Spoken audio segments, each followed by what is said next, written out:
3 tips that will get you balancing a handstand fast. That's what we'll be looking at in this video. And believe me, I wish someone taught me these tips when I was learning how to handstand. Alright everybody, welcome back to Minus the Gym, and for those of you new, my name's Ryan, and just so you know, my approach to learning handstands from complete beginner to holding a handstand is a 4-phase approach, and what we're looking at in this video is the 4th and final phase, when you are kicking up and learning how to balance. And these 3 tips are going to get you there. So if that's where you're at, if you're struggling, like if you're practicing kick-ups and sometimes you get it, sometimes you really don't, you're kind of bailing out all the time, this is going to help you a ton. The first tip I have for you is to practice scapular elevation. So what you want to do is first, in a standing position, just put your arms overhead. Do that comfortably and notice that there's a small gap between your shoulders and your ears. Now what you want to do is close that gap as much as possible by raising your whole shoulder girdle, and that comes from the serratus, right? The serratus anterior muscles that go along your rib cage. So you don't want to be doing this, all right? You want to do that. Do you see the difference there?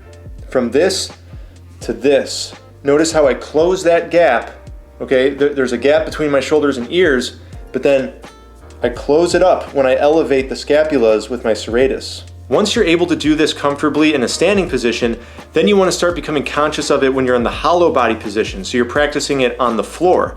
Now there's more resistance coming from gravity. And then you also want to practice it when you're in an inversion against the wall, which is phase 3 of your handstand training. By the way, if you're not familiar with my approach to learning handstands, check out the Minus the Gym app.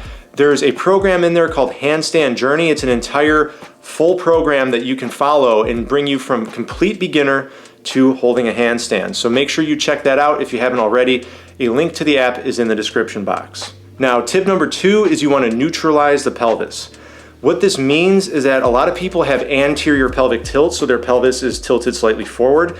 You want to work on bringing that so it's upright. You want to neutralize your pelvis. You do that by bracing the abs and squeezing the glutes. Some people will tell you that you need a posterior pelvic tilt, meaning the pelvis is tilted a little backwards.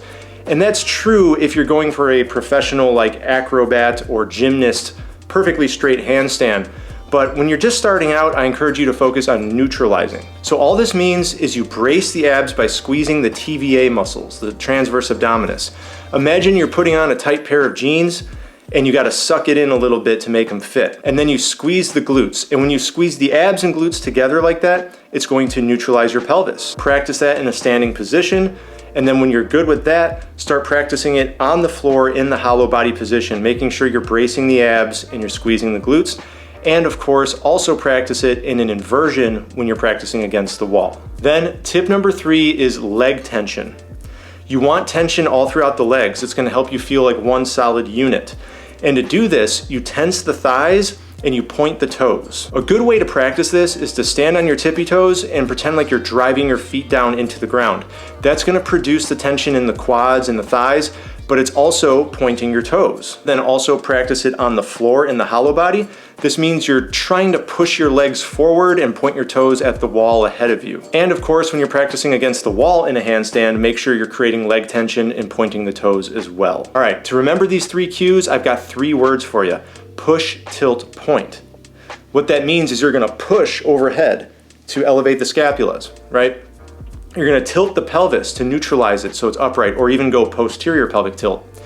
And you're gonna point the toes and create leg tension. By doing this, when you're practicing out in the open with your kick-ups, you're gonna notice that it's so much easier to catch that hang time, and once you're there, the balance is all in the fingers and hands. The best way I can explain the balancing with the hands is that if you're falling forward, then you press with your fingertips. If you're falling back to your feet, you wanna press with the heel of your palms.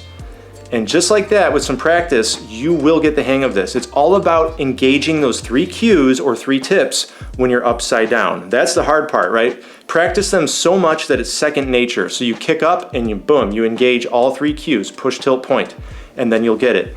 And if you're having trouble balancing with the fingers and the heels of your palms, then return to phase 1 for a little while. You gotta practice that frog stand, because the frog stand is all about learning how to balance on your hands, but you're in a safe, tucked position. All right, everybody, for those of you who are on your handstand journey, let me know in the comments, or even if you just plan on getting a handstand in the future, because I have some ideas for 2025 and handstands, and I wanna see how many of you are interested in me following through on this idea. So please let me know in the comments. Thank you so much for watching. I hope the video helped you out. If it did, make sure to hit that like button, share it with people who might be interested, and don't forget to subscribe and stay tuned because I will be making a lot more content to help you on your bodyweight fitness journey. All right, and until then, see you in the next one.